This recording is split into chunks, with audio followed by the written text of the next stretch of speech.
Welcome to The Chat. Come behind the inbound scenes of some of the world's fastest growing companies. For the past 10 years as Chatmetrics, we've had an exclusive inside view of how these industry leaders are revolutionising inbound marketing and sales across diverse sectors. Each week, we bring you conversations with top minds in marketing and sales who share insider secrets and strategies for driving inbound success. Join us on The Chat, your front row seat to the future of inbound.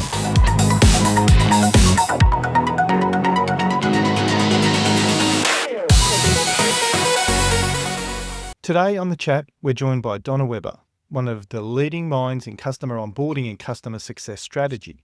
Donna's helped some of the fastest growing companies in the world shrink their time to first value, scale their customer success teams, and turn new buyers into loyal champions. She's the author of Onboarding Matters, the creator of the Orchestrated Onboarding Framework, and a trusted advisor to B2B leaders who want to turn their customer promises into profitable growth. If you've ever felt that gap between what sales promises and what customers actually experience, then this conversation is for you. Welcome, Donna, to The Chat. Oh, Terry, it's such a pleasure to be here. Thank you so much for including me. Thank you. Look, I'd like to jump straight in, and you talk a lot about the value promise to delivery gap, the gap. What is that exactly? And why is closing that gap one of the most urgent challenges for marketing and sales leaders today? Well, Terry, I mostly work with business-to-business technology companies, and they're often enamored with their remarkable products, and their products are remarkable. They're making a lot of promises during the buyer journey, often focused on the features and functions and the products. And then, the deal closes and the sales teams celebrate, whether you have a gong to hit or a high five to cheer. And then, often all those discussions that customers have with sales reps don't go anywhere. And so it's really important to move to close that gap between what was promised during the buyer journey to what's delivered during the customer journey.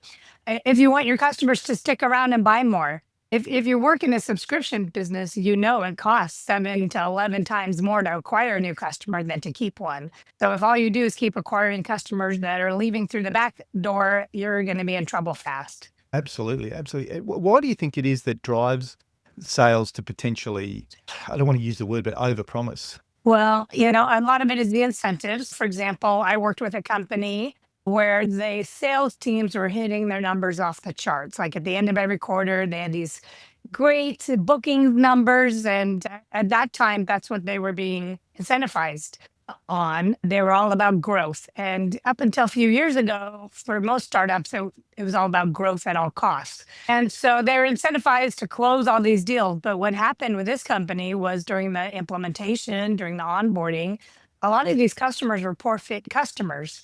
And the implementation teams were taking a really long time. The customers were frustrated. The customer facing teams were pulling out their hair because they were poor fit customers they should never have been sold to in the first place. So the sales teams looked great. The head of sales, his motto was time kills all deals. But the irony was that they had to keep coming back in with these poor fit customers to meet with the buyer, to redefine expectations. They had to bring the legal team in to rewrite the agreements and contracts. And it was costing that company $500,000 a year in all of this delayed value delivery. And it was actually slowing down the sales teams, even though they thought that, by selling to anyone, it would speed things up. And not to mention the opportunity cost of the sales team having to be focused on this ongoing sale instead of generating new business. Exactly. And new revenue. Huge opportunity costs. So where do most go wrong in trying to close that gap? They go wrong in focusing on a go live, on a login, right? Okay, you can log in, value quote is delivered. They're not bridging that gap from what was promised to what was delivered. So for example, let's say I go join my local gym. Well, I'll give you an example. I was just out for dinner with a friend last night who did join my local gym.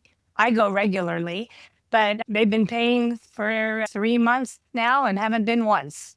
So there's all the promise, right? I'm going to join the gym. I'm going to get fit. But if I don't actually show up and use the equipment or take the classes and actually possibly get in a little pain through working your muscles and getting out of breath, you're not going to obtain any value. So Just because there's a membership or a subscription or a login does not mean the customer has obtained any value. Very true. Very true. So if that's the gap, what's the first step in closing that gap? You know what? Since we talked last month, I've been really focusing on customer outcomes, on meaningful business value outcomes. And I've recorded several videos and I just finished an article on that today. It's about outcomes. You promise an outcome. Ideally, the sales teams are promising some specific outcomes. And then the post sales team, the customer facing teams, are delivering on those specific outcomes. So you're getting meaningful value. Now, for example, I worked with a company that has this web server networking product. And when I talked to internal teams to learn more about the product, they kept saying, well, it's like a Swiss Army knife. You can do anything with this product. Because they were so vague about it, the sales reps didn't really know how to sell it. The marketing team didn't know how to talk about it. And the implementation and customer success teams and support teams, no one really knew what to do with it. So as a result, it was sold. The sales teams were meeting their sales numbers, but oftentimes it just sat in the back, on the back burner. Customers didn't know what to do with it. Oftentimes, customers didn't even know they purchased it. It was kind of rolled up in a package. And so when it came to renewal, they're like, what? There was no urgency. There was nothing specific.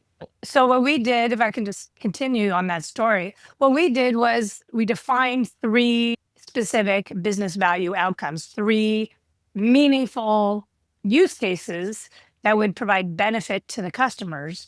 And then once we built those out, then the sales reps had something to talk about, marketing had a story, and then the post-sales teams or the post-land teams could then drive the implementation and the adoption of those use cases. And now we can demonstrate value delivered. But now there's this huge opportunity to continue the value with this really simple product. And that was the question that I was going to ask is how could that sales leader, what change could they make this quarter to improve alignment? And really it's understanding what that use case is and being able to communicate through the sales process. Yeah. Can I tell you another example of a company I worked with? Yeah. So I was working with a company that provides a marketing platform for real estate agents. And the sales reps were all about selling their software features, functions. Then the post-sales teams were doing this like high touch, strategic coaching service, this premium white glove service. And the customers were getting really frustrated. They were pausing and canceling because there was this huge gap. The sales reps are selling a product and the customer success teams were delivering a high touch service. Mm-hmm. And the customers just kept going, well, when do I get my platform to log into? What happened was they didn't really know the value that they delivered. They didn't really know the outcomes that they were providing. So we brought the founders and the leaders together and brainstormed. We had a workshop about what is the value that this company provides that is unique. And what we uncovered was the software is really similar to the competitors. There's not much difference. But what really sets this company apart is this white glove, high touch, strategic services they provide. So then we got the sales team and marketing team aligned. And then, so sure, they still need that login. They still need the platform. But we moved the strategic coaching up to week 1 rather than waiting till the platform was implemented. We provided access to exclusive resources and a premium community. And we really, you got to really sell that and highlight that so that customers know what they're getting and why, and they receive it. And I can only begin to imagine the results of that. What were the outcomes that they saw?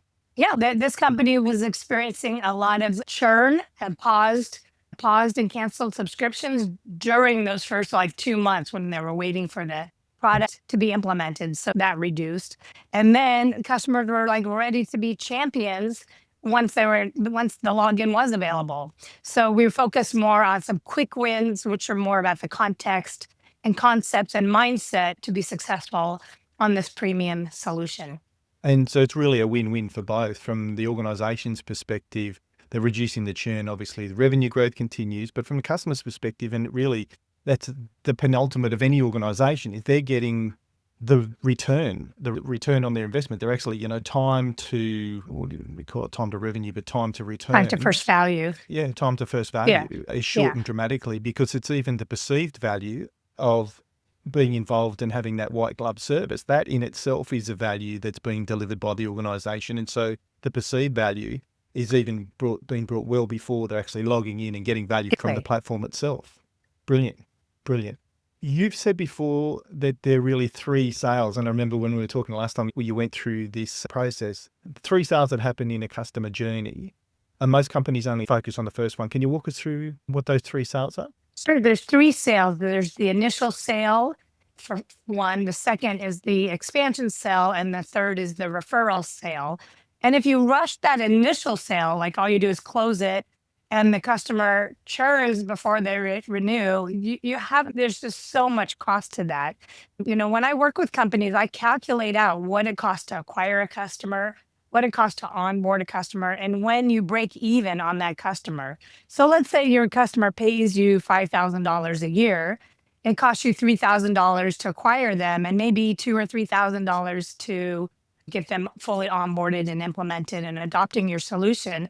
Well, then that's 12 months before you can make any money, before you break even. And if they churn in that first year, you have lost, $5,000 or $6,000. You thought you were making, but you just poured $5,000 down the drain. And on top of that, you lost any expansion. Well, first of all, you lost any renewal and compounding revenue.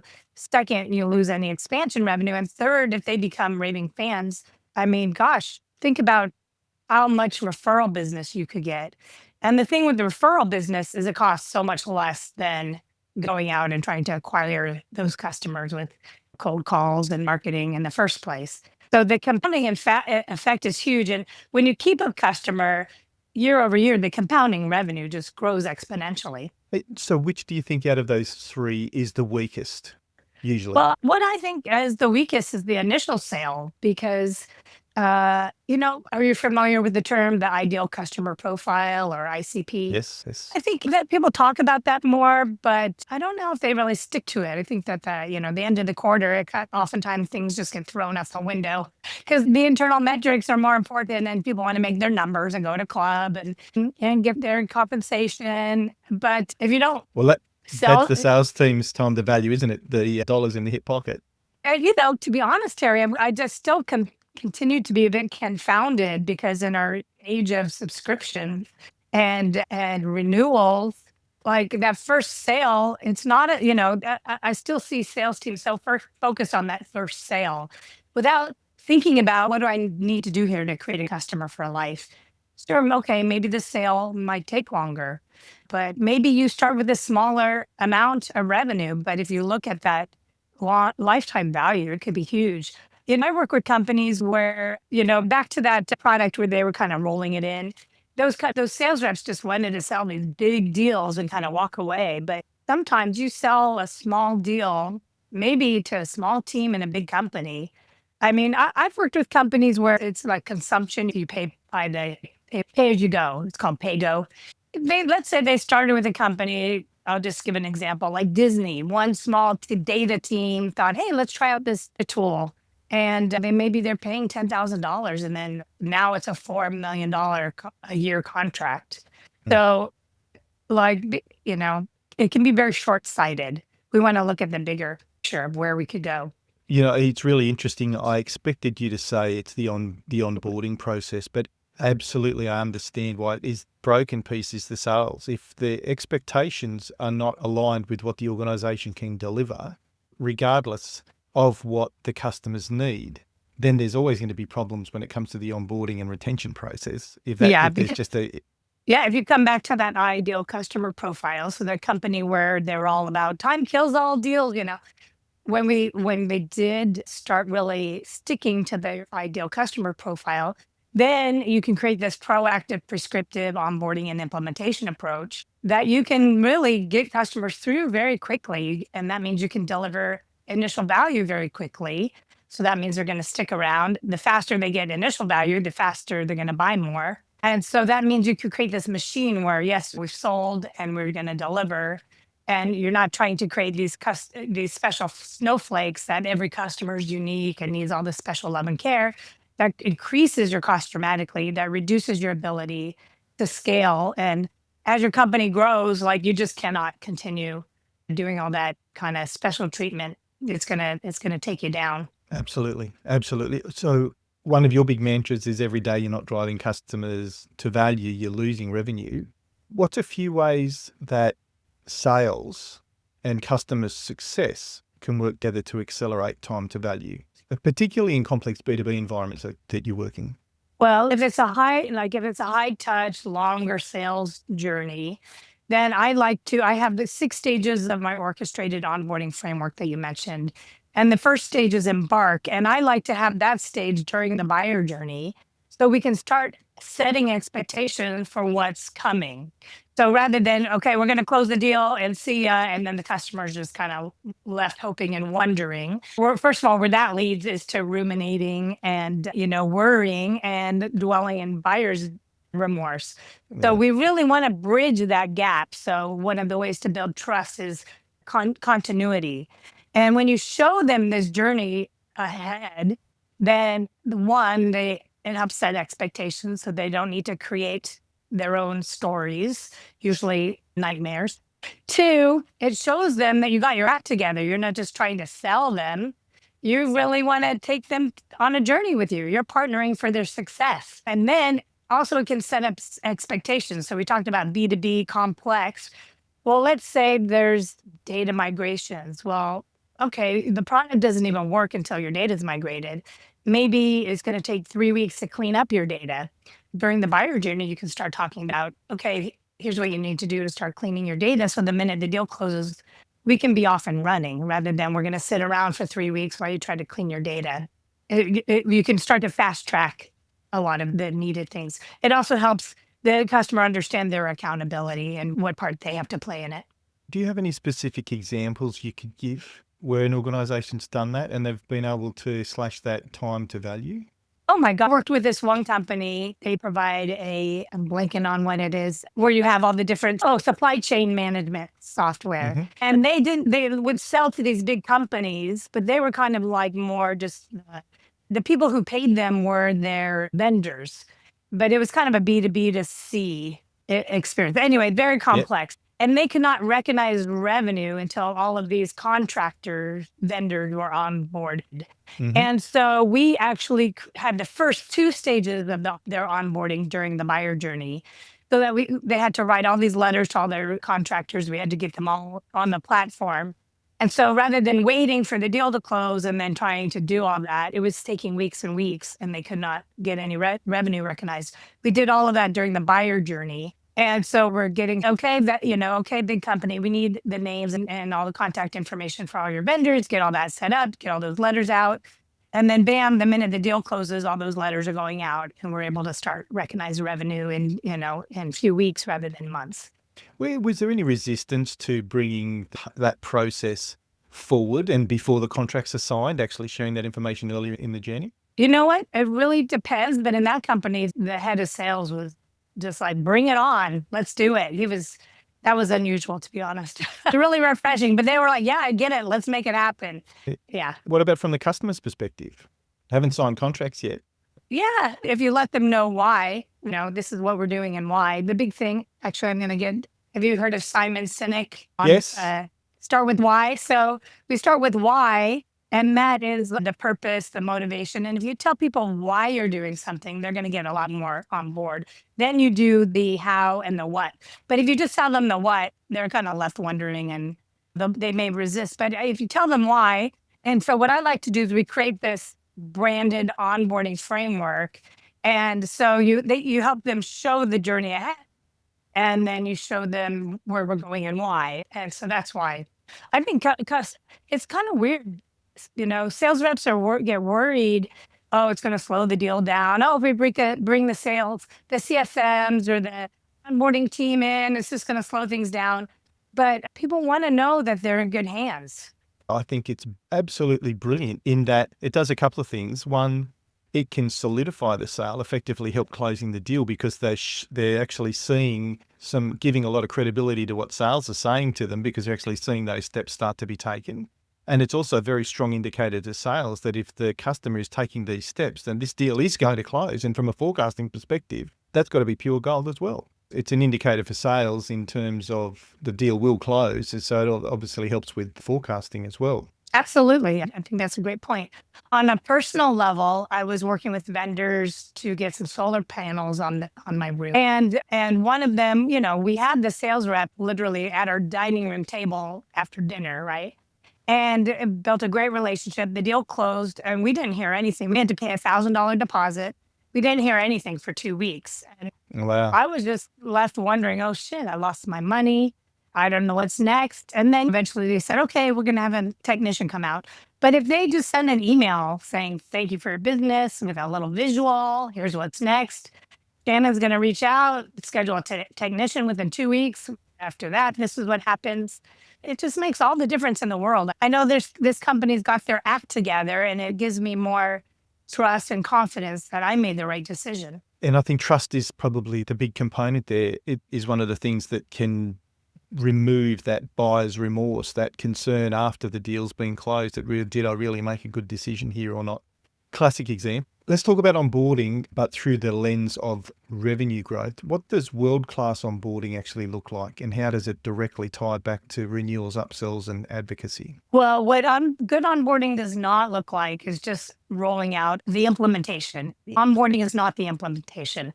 A good onboarding is really about helping to capture and validate those goals and outcomes. What we don't want to do is ask, hey, Terry, tell me about your goals and outcomes for buying our product. That all of that was likely communicated and captured. So you need to have that continuity we talked about. So I like to validate it, build great relationships, and help customers obtain some initial value. If your product takes a long time to implement, like we were talking earlier, there's lots of ways you can deliver value even before they have a login or a solution at their fingertips. You can help with training, you can help with mindset, context, you can build out prototypes. But what you want is your customer cheering, writing that that they bought your solution, or the project teams on the customer side sharing, some great stuff with the buyer to show how great they're doing. So it's about delivering meaningful value as quickly as possible, and then ideally continuing with some onboarding of additional value. And I think that getting the customer to the extent where they're a champion, they're sharing those wins. From a revenue growth perspective, that then gives like case studies and evidence for the sales team to use in future recommendations. And when you've got a champion within a business, often they're not just a champion within that business, they'll be a champion for your product, beyond their broader network as well. Absolutely. Here's an example of a company I worked with. They do this like middleware networking protection software. So it's not very sexy. It's kind of hidden. And they were able to implement the solution and go live, but the customers didn't really know if it was having an impact. It wasn't really obvious unless they would know when the network went down. But if they was saving the network, it wasn't really obvious. So a really impactful thing this company did was they defined like a 2-week quick start package to get them set up with reports. And so then let's say the administrators could show reports, share them with the executives and the buyers to show all of the security issues that were addressed, all the stuff going on behind the scenes, maybe translated to the revenue saved, right? The money saved from all of these the network outages. So that was a way and then they required that all customers included this package, included this service because it demonstrated value so quickly. If I'm the revenue leader, CRO or CMO, or maybe it's the VP of sales, what metrics should I be tracking to know if our onboarding's working? I mean, apart from the obvious one, which is churn. Yeah. So there's lagging indicators like, net revenue retention, there's churn, retention numbers. But I like to include some leading indicators. So it depends on what's important to your business, but it may be product usage metrics like percentage of a certain part of the product being used. It may be percentage of active users. It may be some initial value metric to say, how do we define that initial value has been delivered? Oh, those first reports have been generated. That's not like the end all or be all of that product, but those reports are generated and being shared. That's a great initial value metric. So things like that. There's a company I worked with actually in Australia where they found when customers used they have software for amusement parks. And they found when their customers use their digital waiver tool, they are much more loyal. So then we don't want to sit around and wait and hope that the customers eventually find this tool. We want to get them to there as quickly as possible, because when they use it, they're more loyal and they're more sticky. So that's a great, like, hey, let's get them to that waiver like in a matter of weeks. Then we know they're going to stick around. And is the way to do that to watch the steps of usage across the way, and then when they get to the point that they should be using that, bring that to their attention straight away? Or how was that actually orchestrated to? Well, it's something like that. Now I have the sales reps start talking about it during the buyer journey. Hey, we have the digital waiver. We're going to get you to the digital waiver within 3 weeks. This is what we need to do to get there. It's part of the onboarding journey. Let's say if you want more of a one-to-many approach, a digital approach, you can have in product guidance pointing customers to these important outcomes. You can have learning courses, learning management system, learning pathways, guiding customers. You can have email campaigns guiding customers to these outcomes. So there's lots of ways you can drive customers there. You can have a customer success manager hand-holding and, hey, let's get that digital waiver rolled out. So there's all these different ways, but you're not just hoping they get value, you're taking them to that value. Absolutely. You mentioned before your onboarding framework, the orchestrated onboarding. What makes it different from traditional approach most teams use? I call it orchestrated onboarding because it's not just one person's job or one team's job. It's really about bringing all the teams together that work for customers to work together in a seamless, harmonious, orchestrated way with the focus on the customer and the customer's goals and outcomes. I worked with a company where all the internal teams were so siloed. They all had their separate goals, their separate priorities, their separate metrics. And most of them, to be honest, didn't have much to do with the actual customer. So when you orchestrate that and have everyone aligned, like telling that outcome story, selling that outcome story, and delivering on that outcome story, then, one, the customer experiences a seamless experience, and two, they're going to get that value very quickly. And then ideally, you're incentivizing internal teams on like a North Star metric related to customer outcomes.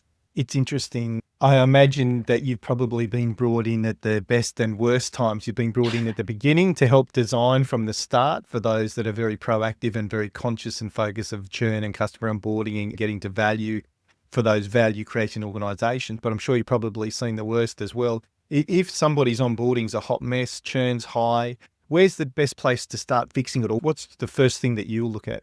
Yeah, I've seen a lot of hot messes, I got to tell you.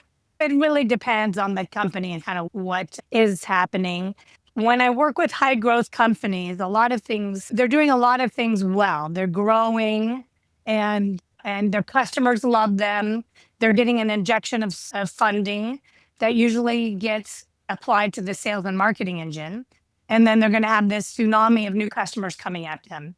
So, oftentimes what works is that they are pouring all this love and care over their customers. The customers love them, they're successful, but there's just no way they're onboarding 10 customers a month and now they're going to start onboarding 50. They just can't continue that. So the biggest thing I do is, we look at, like earlier we talked about, the costs of onboarding are just too high. And we look at if it's costing you, let's say, $3,000 to onboard a customer and you've got 10 customers, but now you're going to be onboarding 50, like it starts coming out into millions of dollars in costs. And then that's going to really stall the company's growth and erode margins. So one of the biggest things is to start creating scalable, repeatable approaches. Look at what's done over and over. Look at how we can deliver that in a one-to-many way, in a self-paced way, in a digital way, and then let those passionate team members be focused on what's unique for each customer versus what's the same. So that's what you see most of the hot messes is caused by, where you've had this surge of growth or surge of increase of new customers coming in. Yeah, and they just don't know how to. Oh my goodness. I worked with one company where they have a marketing platform, and I met with the customer success managers over Zoom, and their exhaustion and burnout was palpable through the screen. And they were like hand-holding their customers every step of the way through, onboarding. Let's build your first campaign. And okay, you need help with your second campaign. And they were busy helping all new customers and all their existing customers. So what we did was we built out a foundational learning journey of the basics. Here's how to create a campaign. Here, what is a campaign? We built that for the campaign creators and for the administrators. And so then customers could learn the basics, and then the CSMs could be there to help with what's unique for each customer. So that's an example of how we scaled. What impact do you see AI having as far as this is concerned? And I'll say AI, but I guess more in terms of, I hear you talk about processes and repeatable actions. I guess that's almost, my mind triggers then, okay, we can bring automations in here to reduce the workload on the individuals so they can focus on those customizations where the customers need some individual support or attention. Have you dipped the toe much in AI and automations yet? I am so excited about AI because I have seen so many teams doing these basic repeatable things. And it's just like, I don't know about you, but I get really bored and maybe leave the company or feel frustrated in my job. People have special skills. We talked about trust, we talked about being strategic. And so this is a huge opportunity to up-level people, to build really meaningful relationships and to help their customers see around corners to really, meet their goals. And so with AI, things that I see are happening are bridging that gap from the buyer journey to the customer journey. So rather than having no information or having to dig for the information for that the sales reps gather, really the customer facing and onboarding teams to have all that information at hand. That's one way. Additional ways are like we talked about in product guidance, in-app chat, all these things where, let's say I log in, I don't know what to do, but if AI can tell me, detect to what persona I am and guide me to those meaningful outcomes in the solution, then that's going to help me deliver value.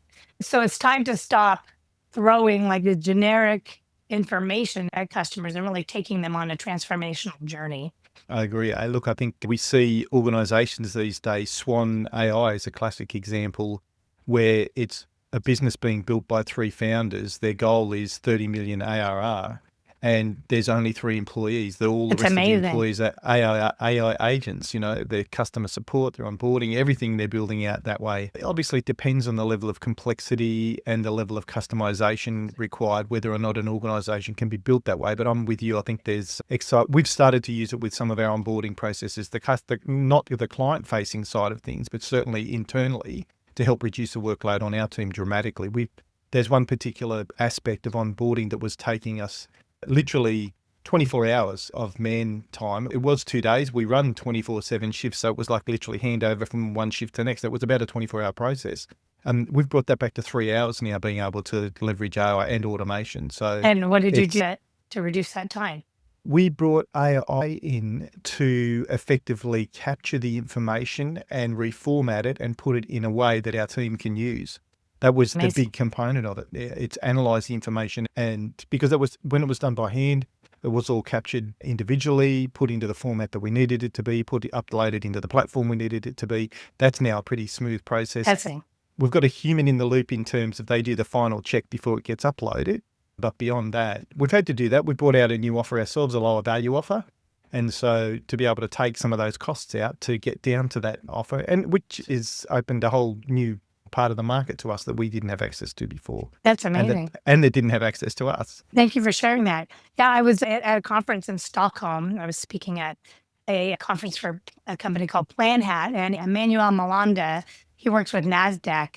And he was saying in the near future, the company's AI bots will be working with the customers' AI bots during onboarding. So, for example, in the B2B complex implementations, there's integrations. I've worked with companies where they have to integrate with health systems, electronic records, health insurance companies, really complex. And the customer teams, they finally get bogged down and they stall out. So working kind of bot to bot, and then maybe an onboarding managers is actually managing a team of bots, onboarding bots. And then you get together and kind of make sure everything's going on track. But a lot of that integration, the customization, the migration, like that is really stalls things out. And I worked with a company that provides a CRM for financial advisors, and they spent so much money on migrating and cleaning up the customer's data. And this was last year, so I hope they're doing that more quickly now. But that was like their secret sauce, but it was really eroding their margins. There's just such huge opportunities here. I've been blessed over my career to have worked in mid-market businesses were suppliers, customers to enterprise, mid-market businesses that were customers of enterprise that were selling to mid-market, and enterprise that were buying from mid-market, enterprise selling to enterprise, and vice versa. That I've seen that whole ecosystem of what it looks like, and it fascinates me. Well, I guess I'm a little bit surprised in that there's a very, very large amount of hype around AI, which is in fact automation. It's not actually AI. These bigger businesses in the back end have had MRP systems talking to each other for years in terms of automatic order triggering into material replenishment systems that then automatically deliver product back out to the other side. That's nothing new to me. And when I look, I guess the thing that AI is bringing is that capability for smaller organizations to deliver that, because it's quite expensive to have that functionality. And that's why sort of mid-market to enterprise is really, where you start to see that happening. But that's automation in my mind. That's not necessarily AI. I think the AI overlay lets you do it at a smaller scale. To personalize and tailor, I think there's that element too. True. And once you get to that level of intimacy in a relationship, customer-supplier relationship, you have all of those things that's utopia for a supplier, and that is switching costs become more expensive because you're so embedded into their organization. But you really want to make sure that their experience is so good that they don't want to leave. You want to have people that are welded to you because they want to be, not frustrated because they have to be. Yeah, and that's why people aren't going away. As AI becomes more common, people are pushing back. They're resisting it. I think you were talking about that in our last conversation about people want to talk to people. And so if they feel like they're just kind of being shoved down a path with an AI bot and it's impersonal and it's not, doesn't relate to what they want and need to accomplish, then you're going to lose their trust.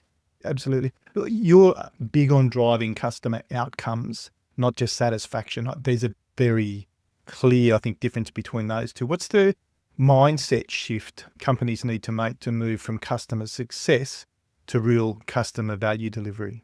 Well, there's a word often used that I don't like is, well, let's delight our customers. And we're not here to delight customers. We're here to deliver tangible results. So for example, I like to use gym analogies, but if I hired you to be my personal trainer and I show up for a workout and you ask me, hey, Donna, what do you feel like? What are you in the mood for today?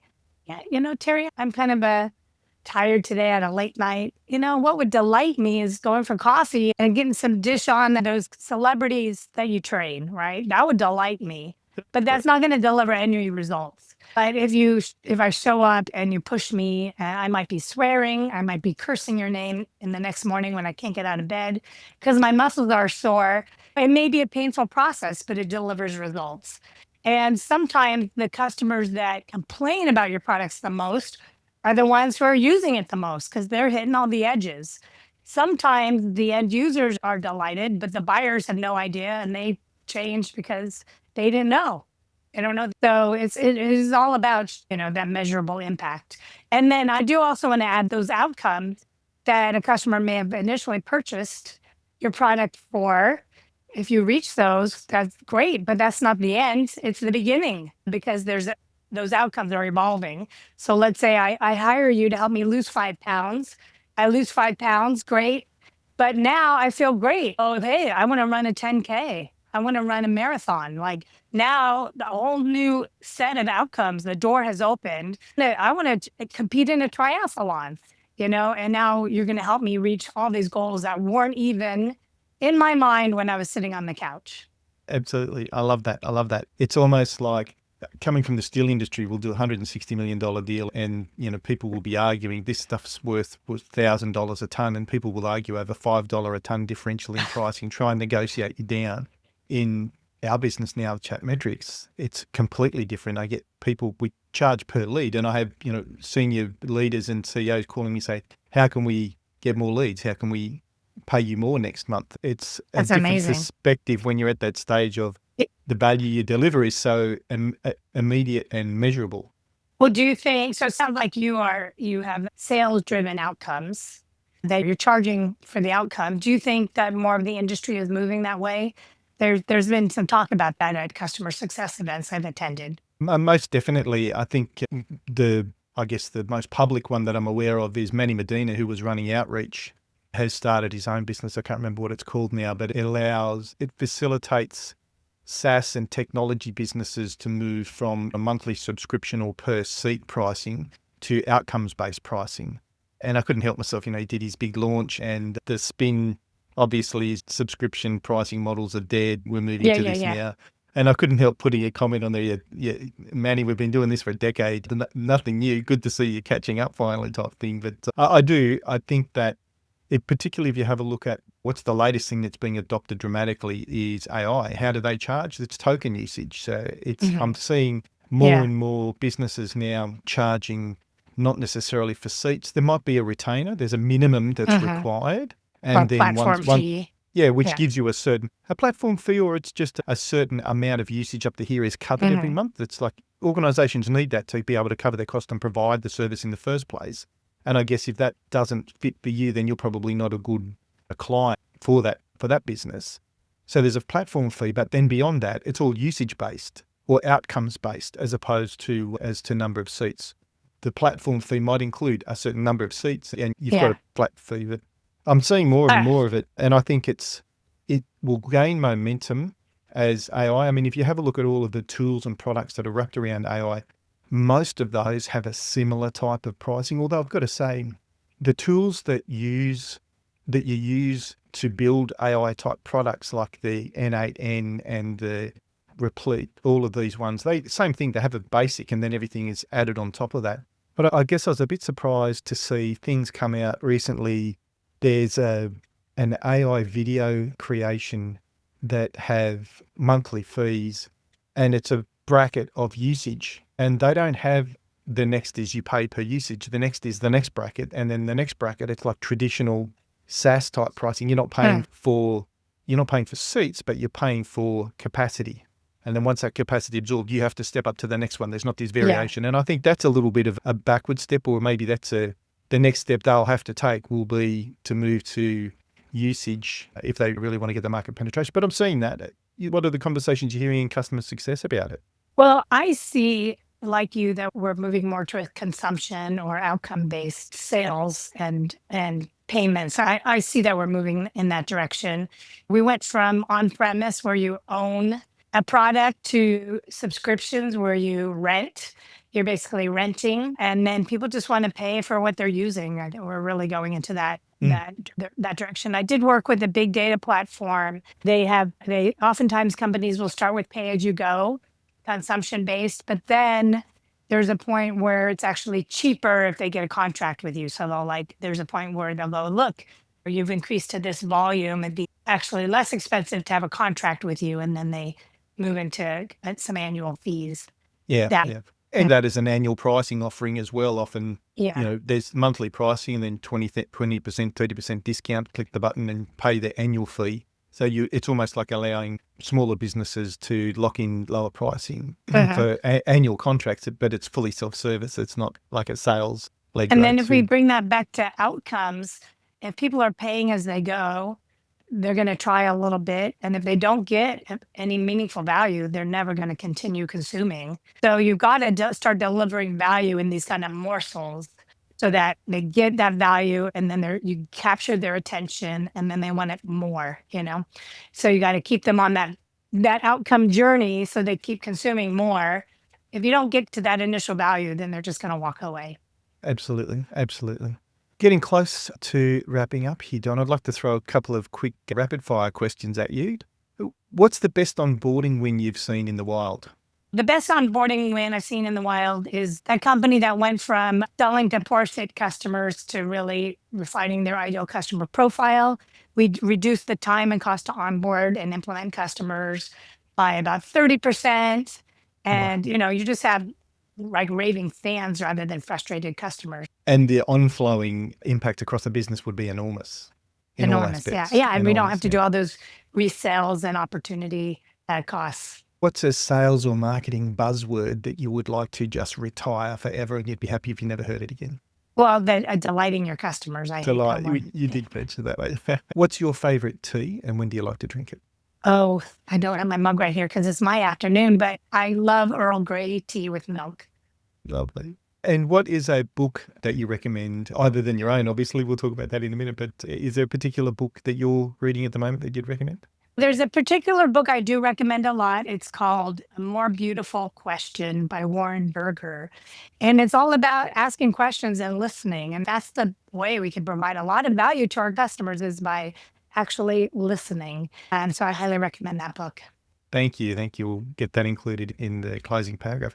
Now, is there anything that I haven't asked you that I should have? Wow, great question. I think we've covered so much. I really, really enjoyed our conversation. I did as well. So, in terms of getting in touch with you, we'll have all of the relevant links in the podcast and the blog that we'll do about this as well. So, is there a particular channel, though, that you prefer to be contacted on? I'm on LinkedIn. I'm pretty active on LinkedIn. And then my website is donnaweber.com, DONNAWEBER, just one B, like the. Thanks. I noticed that this morning, actually, while I was typing up the notes and doing my research. It's one beat, just like that. And like the grill, it's one thing that I do enjoy doing. So, Don, it's been a pleasure having you on today. Thank you. It's been a wonderful conversation. I think that from our audience's perspective, often we're always thinking about the pointy end, the marketing and the sales aspect, when, as you rightly pointed out at the beginning, it costs 7 to 11 times more to get a new customer than it does to retain a customer.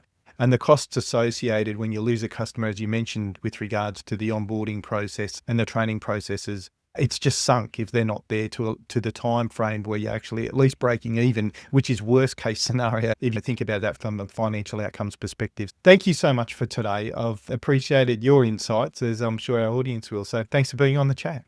Oh, thank you so much, Terry. That was excellent, Donna. Thank you. Thank you.